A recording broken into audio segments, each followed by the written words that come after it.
احنا بنعدي على إساءات كتير عشان مش بنعرف نأذي، حتى لو اتأذينا وحتى لو عرفنا نرد قلبنا ما بيرضاش، فبنتوجع ونسكت ومنحاولش نرد مرة.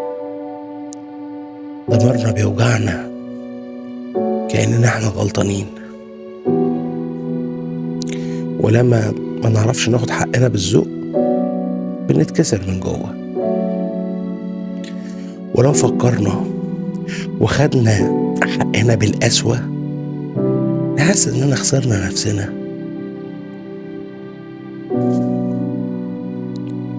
فبنسامح الناس بسهولة، بس لما بنغلط في حد بنعاقب نفسنا 1000 مرة.